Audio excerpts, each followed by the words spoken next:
संघर्ष की धूप अब तेज होने लगी है और डार्क हॉर्स की रेस और भी कठिन।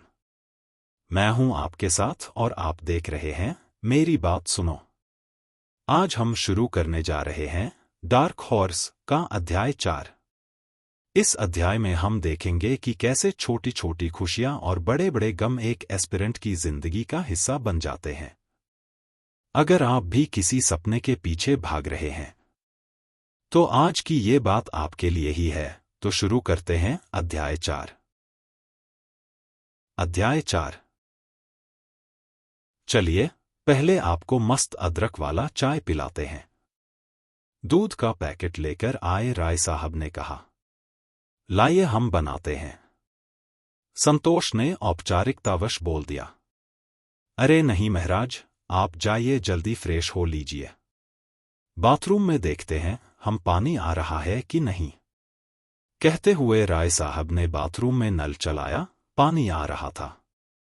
संतोष बाथरूम जाने के नाम से ही सिहर गया था। मन ही मन सोचा, भला इस बाथरूम से कोई फ्रेश होकर कैसे निकल सकता है। बस हम ब्रश कर लेते हैं, कहकर संतोष बेसिन पर ही मुंह धो वापस कुर्सी पर बैठ गया। तब तक चाय बन गई थी। आइए चाय लीजिए, बिस्कुट दूं क्या? राय साहब ने प्रश्नवाचक मुद्रा में पूछा। नहीं, बस चाय ही रहने दीजिए, संतोष ने समझते हुए कहा। और बताइए कैसी रही यात्रा, कैसा लग रहा है दिल्ली? राय साहब ने इत्मीनान से बेड पर बैठते हुए पूछा। बढ़िया रहा, ट्रेन भी बस 2 ही घंटा लेट था, यहां आने में भी कोई दिक्कत नहीं हुआ। हाँ साला यहां का बूढ़ा लोग बड़ा हरामी टाइप है राय साहब, संतोष ने चाय सुड़कते हुए कहा। राय साहब ने उत्सुकता से पूछा, क्या हुआ था ऐसा? संतोष ने चाय टेबल पर रखते हुए मेट्रो पर मिले बुजुर्ग वाली घटना बताई। राय साहब ने गंभीर मुस्कान चेहरे पर लिए बड़ी बारीकी से सारी बात सुनी और बोले। देखिए संतोष जी, पहली बात तो ये है कि हरामी होना उम्र निरपेक्ष है। आदमी किसी भी उम्र में बुरा हो सकता है।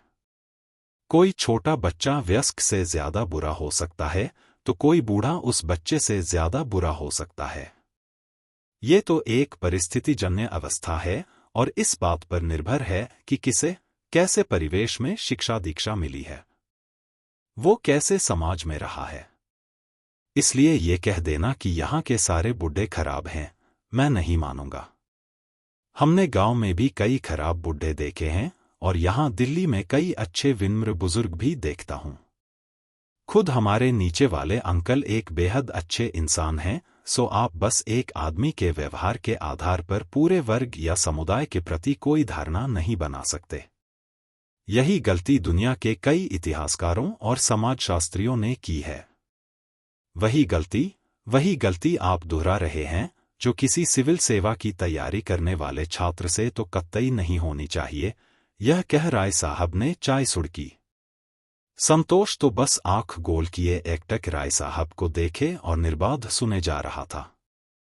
उसने सोचा भी नहीं था कि उसकी छोटी सी बात इतिहास की गलती दोहराने वाली साबित हो सकती थी। वह उस गंध मारते कमरे में राय साहब के चंदन से गमकते दार्शनिक विचारों से महक उठा। उसने मन ही मन राय साहब की बौद्धिकता का लोहा मानते हुए सोचा, वाह रे लड़का, ये होता है समझ। यही क्वालिटी है जो मेंस लिखे हैं। मजाक थोड़े है, ऐसी छोटी सी बात के पीछे का बड़ा अर्थ पकड़ना। वाह। हम मन ही मन इस बात के लिए भी राय साहब का आभार प्रकट कर रहा था कि उन्होंने संतोष को अभी अभी सिविल सेवा प्रतियोगी की जिम्मेदारी और ओहदे का भान कराया था, जो संतोष ने रात भर की यात्रा में हासिल किया था। कल तक संतोष केवल एक छात्र था, पर आज वह सिविल सेवा प्रतियोगी हो गया था। इसकी एक अलग जिम्मेदारी होती है। समाज और अपने युग के प्रति इसके विशेष दायित्व होते हैं। संतोष की चाय रखी रखी ठंडी हो चुकी थी, पर मिजाज में एकदम गर्माहट आ गई थी। आप ठीक कह रहे हैं राय साहब। असल में हम अभी उस तरह से नहीं सोच पा रहे हैं जिस तरह से आप लोग सोच लेते हैं, संतोष ने चेलत्व भाव में कहा। हाँ, हो जाएगा धीरे धीरे। अभी तो आए ही हैं आप। हम लोग भी नया में कहाँ ऐसा सोच पाते थे। 100 तरह का किताब पढ़े, कई चीज को देखे, छुए, समझे, तब जाके सोच विकसित हुआ है।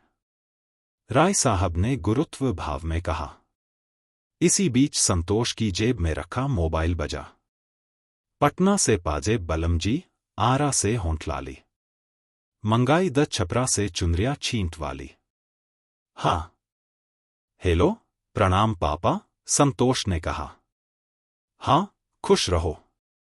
अरे पहुंच गए? फोन भी नहीं किए। टेंशन हो रहा था यहां। उधर से विनायक बाबू बोले। हाँ पापा, मोबाइल डिस्चार्ज हो गया था, पहुंच गए हैं।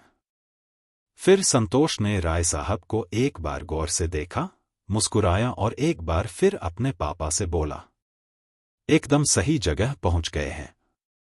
संतोष तो अभी राय साहब की बौद्धिकता के ताप से पककर परिपक्व होने की रासायनिक प्रक्रिया में था।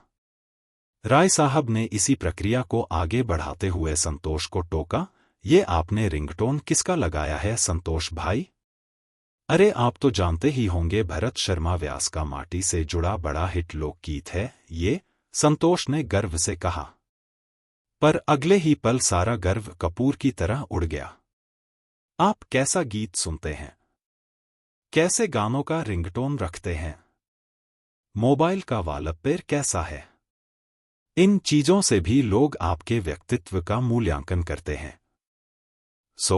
इन चीजों के चयन में आपको सावधानी बरतनी चाहिए। ये जो गाना आपने लगाया है रिंगटोन में ये बजेगा तो कोई क्या सोचेगा? एकदम से लम्फट छेछड़ा वाला फीलिंग आ रहा है, बताइए। छोड़िए ये भोजपुरी ओजपुरी का मोहमाया, स्टैंडर्ड बढ़ाइए। आप एक बार हमारे पर मारिए मिसकॉल। राय साहब ने एक सांस में कहा। हर घड़ी बदल रही है रूप जिंदगी, छाव है कहीं, कहीं है धूप जिंदगी। संतोष के कॉल लगाते ही यही गाना बजा राय साहब के मोबाइल पर। राय साहब ने बेड पर से तकिया ले पैर के नीचे डाला और एकदम संत के आसन में बैठ वाचना शुरू किया। देखिए मेरा रिंगटोन माना फिल्मी है, शाहरुख पर फिल्माया गया है, लेकिन गीत में एक मैसेज छुपा है। ये गीत कल हो न हो, जीवन की नश्वरता को दर्शाने वाला गीत है। ये बुद्ध के क्षणभंगुरता पर आधारित गीत है। ये सिद्धनाथ परंपराओं का गीत है। ये भारत के षड्दर्शन के कोख से निकला हुआ एक संश्लिष्ट गीत है। यह भौतिकवादी चिंतकों के चिंतन से उपजा हुआ गीत है, जो हमें आज के लिए जीने को प्रेरित करता है। देसी भाषा में अगर समझें तो ये कल करे सो आज कर वाली कहावत पर आधारित गीत है। गीत में हर घड़ी बदलते हुए जीवन के परिवर्तनशील स्वरूप पर प्रकाश डाला गया है। ऐसा गीत जहां बज जाता है, लोगों को एक शिक्षा देता है, आप भी अब सिविल एस्पिरेंट हो चुके हैं। ऐसा ही कोई गीत बना लीजिए रिंगटोन। अब आप ही कौनो सेट कर दीजिए। संतोष ने एकदम समर्पण भाव से कहा। अच्छा हम देखते हैं कोई मीनिंगफुल गाना जो सिविल एस्पिरेंट पे फिट करेगा। आपको कल तक देंगे खोज के, राय साहब ने उसे भरोसा देते हुए कहा। संतोष ने तत्काल फोन को वाइब्रेशन मोड में डाल दिया। संतोष का मन राय साहब की बौद्धिकता को सलाम करना चाह रहा था। उसने सोचा कि सुबह सही ही कहा था मैंने कि अब आपकी शरण में आ गया हूं। वह सोच रहा था कि ऐसे आदमी की संगत में रह IAS IPS बनना बहुत दूर नहीं। पता नहीं राय साहब अब तक क्यों नहीं हुए। अचानक यह सवाल उसके मन में आया, पर राय साहब के सम्मान में तुरंत निकल भी गया। काफी देर बातचीत का सिलसिला चलता रहा। राय साहब अपनी करामाती बात विचार से संतोष को लगातार चकित किए जा रहे थे। अब संतोष को थोड़ी भूख महसूस हुई। राय साहब की तरफ से भूख पर कोई चर्चा प्रचर्चा न छेड़ने पर संतोष ने ही पहल करना उचित समझा। चलिए थोड़ा बाहर चले, कुछ खाकर आया जाएगा राय साहब। संतोष ने पेट पर हाथ रखते हुए कहा। भूख लग गया। यहां रहिएगा तो हम लोगों की तरह इस पर विजय पा लीजिएगा। पढ़ाई और उसकी परिचर्चा में भूख का पता ही नहीं लगता है यहां लोगों को। राय साहब ने एक छेछड़ी टाइप हंसी में दांत निकालते हुए कहा। संतोष को लगा, यार यहां भूख तो कोई मुद्दा ही नहीं है। राय साहब ने संतोष की मनोदशा भांपते हुए अपनी बात का वजन बढ़ाते हुए कहा। संतोष जी, आदमी जैसे ही पेट का गुलाम होता है, उसके मस्तिष्क के दरवाजे बंद हो जाते हैं, विचार आने बंद हो जाते हैं। भूख का अंधा कुछ नहीं देखता। और जान लीजिए, एक सिविल के छात्र के लिए मस्तिष्क का खुला होना एवं विचारों का आना भोजन से कई गुना ज्यादा जरूरी है। सोचिए, इस दुनिया में कितने लोग होंगे जो दिन में एक रोटी के लिए तरस रहे होंगे, भूखे मर रहे होंगे। क्या हमारे जैसे लोग अपने लिए भूख पर बात कर उनके प्रति असंवेदनशीलता नहीं दिखा रहे? क्या ये अपराध नहीं है? क्या हम खुद से नजर मिला पाएंगे? अगर एक सिविल सर्विस का प्रतियोगी होकर भी हम उनके लिए कुछ न कर पाए तो क्या इस पर हमें सोचना नहीं चाहिए? बताइए संतोष जी, चुप क्यों हैं? बताइए तो। अरे, आपकी आंखों में आंसू क्यों आ गए? खुद को संभालिए संतोष जी। हमारे आपके जैसे लोगों को ही तो आईएएस बन के ये दुनिया बदलनी है। हम खाने कमाने के लिए आईएएस बनने थोड़ी आए हैं। यूपीएससी ने बकायदा अपने सिलेबस में भूख के मुद्दे को शामिल किया है। हमें वो भूख मिटाना है। राय साहब की इन बातों ने संतोष को वैसे झकझोर दिया था जैसे 12 बरस का कोई लड़का पेड़ पर चढ़कर जामुन से भरी कोई डाल झकझोर देता है। संतोष की आंखें नम हो चुकी थीं। उसकी आंखों के आगे भूख से बिलखते बच्चे नाचने लगे। उसे लगने लगा, हे भगवान, ये मैंने क्या सोच लिया?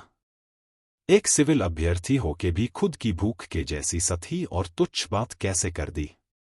उसने मन ही मन सोच लिया था कि पश्चाताप के तौर पर अब वह कम से कम 2 दिन तो खाना नहीं खाएगा। जी, बस यूं ही आंखें भर आईं। राय साहब, मैं कितना नीच हूं। छिह, मैंने अपने खाने के बारे में सोचा और दुनिया की भूख भूल गया। क्या बनूंगा मैं आईएएस? संतोष ने आंख मिचमिचाते हुए कहा। आप अब इतना भी खुद को शर्मिंदा न करिए। अरे, अभी तो आप आए हैं आज ही।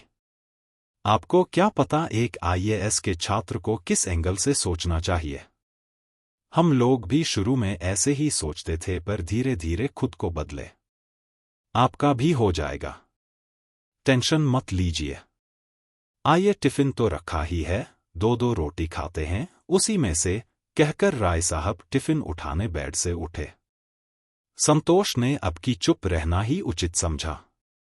उसे लग रहा था कि अब फिर कुछ गड़बड़ ना बोल दे और फिर एक बड़ी ऐतिहासिक भूल दोहराने की ग्लानि झेलनी पड़े।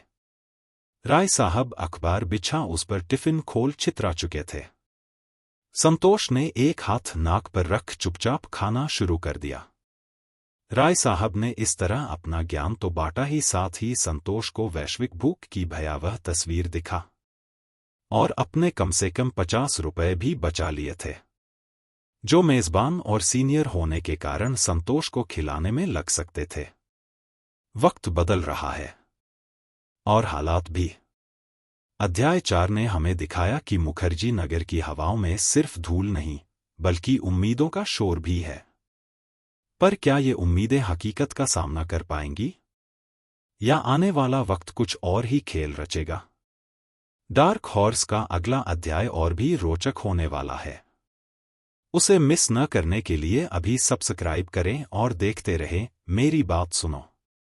याद रखिए, संघर्ष अभी खत्म नहीं हुआ है। ये तो बस शुरुआत है।